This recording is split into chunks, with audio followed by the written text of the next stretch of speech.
They say being a nurse means saving lives. No one tells you it might cost you your own family. My name is Laura Henderson, and I'm about to share the most painful choice I ever made. The day I saved 7 lives and almost lost everything that mattered. The day my husband looked me in the eyes and said words that still haunt me. You're never here for us. This is my story, raw and unfiltered, about the impossible choice between my calling and my family.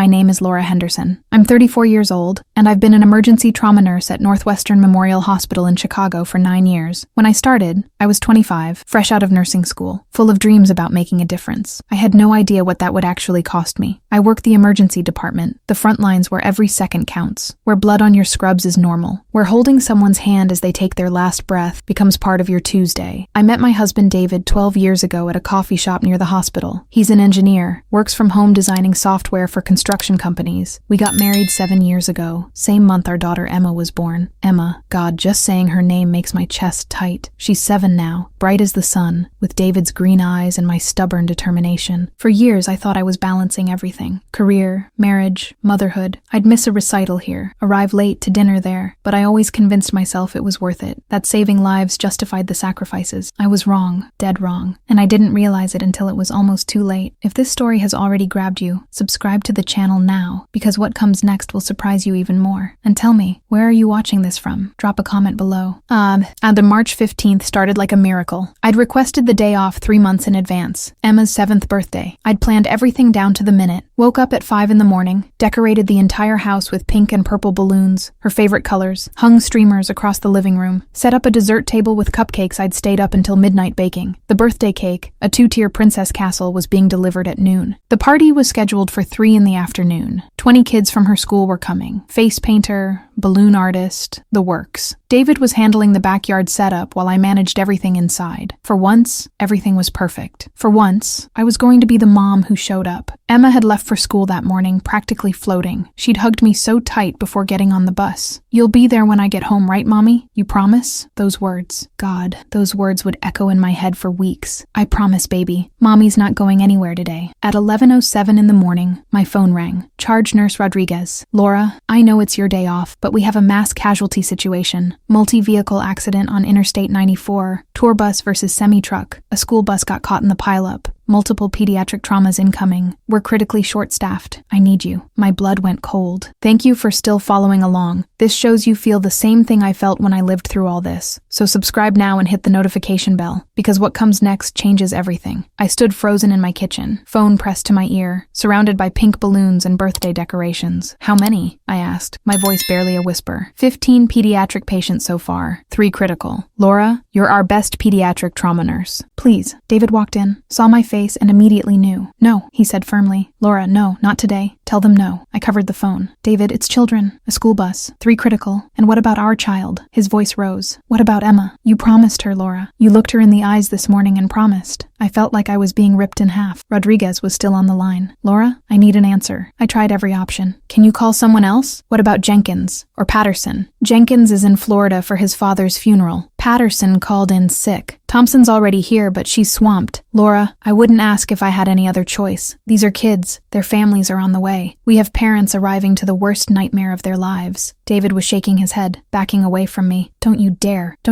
do this to Emma. Not again." "Again?" I said. "David, this is different. This is a mass casualty. It's always different. It's always an emergency. It's always someone else's crisis more important than your own daughter." The weight of that moment crushed me. On one end of the phone, dying children. On the other, my family. I made the choice. "I'll be there in 20 minutes, I told Rodriguez. David's face went pale, then red, then something I'd never seen before. Cold. Completely cold. "You're actually doing this." It wasn't a question. I reached for him, but he stepped back. "David, please understand. It's a school bus. They're the same age as Emma. If it was her in that accident, I'd want every available nurse there. But it's not her. It's not our daughter. It's not our family. When do we become the priority, Laura? When?" I had 15 minutes to change and get to the hospital. hospital. I was moving on autopilot, pulling on scrubs, grabbing my badge. I'll be back in time for the party. It starts at 3. I'll be back by 2:30 at the latest. David laughed. Actually laughed. A bitter, hollow sound. You actually believe that? After 9 years of this job, you still believe that? I'll make it back, I promise. Your promises don't mean anything anymore. That stopped me. I turned to face him fully. That's not fair. Fair? You want to talk about fair? Emma asks me every single week why other kids' moms come to school events but hers doesn't. She asked me last month if you love your patients more than you love her. She's 7 years old, and she's already wondering if she matters to her own mother. Those words hit like bullets, but my pager was going off. The hospital needed me. I left. And the emergency department was controlled chaos when I arrived. Ambulances lined up outside. The trauma bays were full. I could hear crying, shouting, the organized urgency of a mass casualty response. I jumped straight in. The first patient was an 8-year-old girl named Sophie. Compound fracture of the femur, possible internal bleeding. She was screaming for her mom. I held her hand while we got the IV line in, while we rushed her for imaging. You're going to be okay, sweetheart. We've got you. 2 hours in, I stabilized Sophie, moved to the next. A 10-year-old boy with chest trauma, then a 6-year-old with head injuries. My phone kept buzzing. David, David, David. Then photos started coming through. Emma's birthday party, the empty house, balloons still hanging, kids arriving, Emma in her birthday dress, looking at the door, waiting for me. Another photo, Emma's face crumpling, starting to cry. A video, Emma asking David, "Where's Mommy? She promised." And David's response, barely audible, "Mommy had to work, baby. I'm sorry." Each notification was a knife to my heart, but in front of me was a child coding, crashing. His name was Marcus, 5 years old. Traumatic brain injury. I was the only pediatric trauma nurse available with the experience to handle it. I called David between compressions. It went to voicemail. Now I want to hear from you. Where are you watching this story from? Write it in the comments. It's incredible to see people from so many places following stories like this. And I thought I'd be home in 6 hours, maximum. But emergency medicine doesn't work that way. Every time I tried to leave, another critical case arrived. Patients from the accident kept deteriorating. Post-surgical complications. A child who'd seemed stable suddenly crashing. Marcus, the 5-year-old, needed emergency surgery. I assisted. When I finally looked at the clock, it was 11 at night. I'd missed the entire party. Missed Emma's birthday. Completely. I texted David. No response. Called. Straight to voicemail. My shift supervisor found me crying in the supply closet at midnight. "Go home, Laura." "I can't. We're still short. You've been here 13 hours straight. Go home to your family." But when I tried to leave, another ambulance arrived. Not from the original accident. A new case. 7-year-old girl. Car accident. Her name was Riley. Same age as Emma. Same blonde hair. When I saw her, something broke inside me. Or maybe clicked into place. I stayed. I worked another full shift, then another. The hospital was overwhelmed from the mass casualty event. The ripple effects lasted days. Patients needed continuity of care. Families needed answers. I became the go-to nurse for updates, for holding hands, for explaining medical terms to terrified parents. I slept 4 hours total across 3 days, in broken shifts in the staff restroom, still in my scrubs, still ready to jump back in. By the time I got home, it was 3 days later. 3 full days. I'd texted updates, tried calling dozens of times. David responded only once. "We're fine. Don't rush back." When I pulled into the driveway, I immediately saw them. 2 suitcases by the front door. My heart stopped. I walked in, and the house was silent. The birthday decorations were gone. David was sitting at the kitchen table, laptop closed in front of him, hands folded. "Hey," I said quietly. He didn't look up. "Emma's at my mother's house." "David, I can explain everything that happened.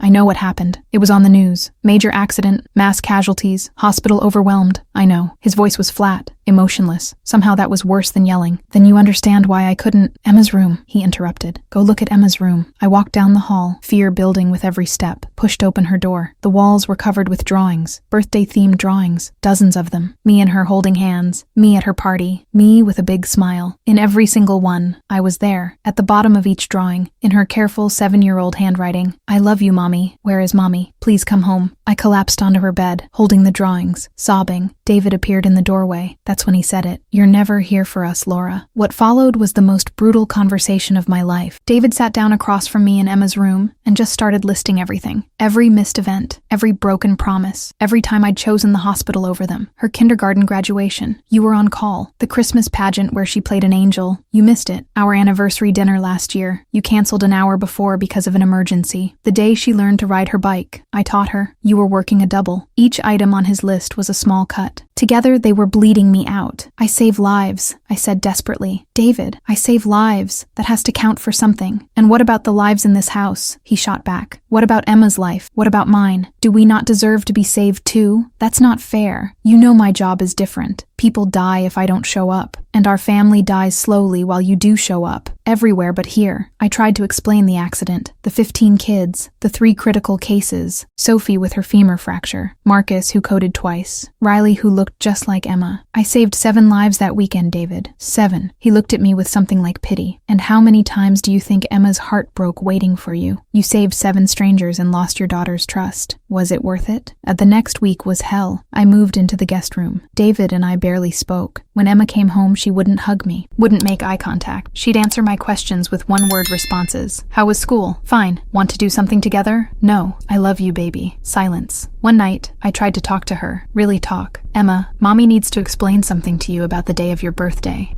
She was coloring. Didn't look up. There was a big accident.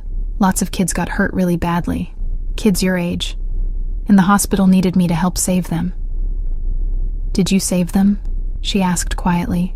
Yes, I helped save 7 kids that day. Good. I'm glad they're okay. Relief flooded me. Then she added, I just wish you wanted to save time with me too. That sentence destroyed me. I started seeing a therapist the next day, Dr. Patricia Coleman. I broke down in her office within 5 minutes, told her everything. The thing is, I sobbed, I don't know how to do both. I don't know how to be a good nurse and a good mother. Every time I choose one, I fail the other. Dr. Coleman let me cry, then asked, why do you think it has to be all or nothing? Why can't it be both, with boundaries? Because people die if I set boundaries, and your family dies inside if you don't. Laura, you can't pour from an empty cup. It took me 3 weeks to make the decision. 3 weeks of therapy, of watching Emma avoid me, of sleeping in the guest room while my marriage crumbled. I requested a meeting with my department director. I need to transfer out of trauma emergency. She looked shocked. Laura, you're one of our best. Why? Because I'm losing my family, and I can't lose them. We worked out a plan. Transfer to the ambulatory surgical unit. Scheduled procedures, fixed hours, Monday through Friday, 7 to 3:30, no weekends, no on-call. It meant a pay cut. It meant leaving the adrenaline of emergency medicine. It meant no more saving lives in that immediate, dramatic way. But it meant being home when Emma got off the school bus. It meant making dinner with David. It meant keeping promises. I also did something harder. I sat down with David and Emma together and apologized. Really apologized. I was wrong. I thought being a good nurse meant always saying yes. But I forgot that being a good mom and a good wife means saying yes to you too. I'm changing my job. I'm going to be home. But more importantly, I'm going to be present. Really present. Not just physically here, but mentally here. Emma looked at David. He nodded slightly. She climbed into my lap for the first time in weeks. 2 months later, we threw Emma a birthday do-over party. I was there for every second, face painted alongside the kids, helped serve cake, played all the games. At one point, Emma grabbed my hand and whispered, "This is the best birthday ever." David caught my eye across the yard, smiled, a real smile. We're in marriage counseling now. It's hard work. Rebuilding trust takes time, but we're trying. As for my career, I don't regret the change. I still help people, still make a difference, just in a different way. And I'm learning something crucial. Saving lives at home matters just as much as saving lives at the hospital, maybe more. So here's my question for you. Where's the line? How do we balance our calling with our responsibilities to the people who love us? Is it possible to do both? Or does every choice demand a sacrifice? I'd love to hear your thoughts. Drop a comment below sharing your experience. Have you ever faced an impossible choice between your career and your family? How did you handle it? And if this story resonated with you, please subscribe to this channel. Hit that notification bell so you don't miss more real stories from healthcare professionals living on the front lines of human care. These are stories that don't often get told. The sacrifices, the struggles, the impossible decisions we face behind closed doors. Also, check out the next recommended video where you'll hear another powerful true story from the world of nursing. Thank you for listening to my story. Thank you for being here. And remember, whether you're a healthcare worker, a parent, or someone trying to balance it all, you're not alone in this struggle. We're all trying to figure out how to be everywhere we're needed. Sometimes we succeed, sometimes we fail, but we keep trying. That's all we can do.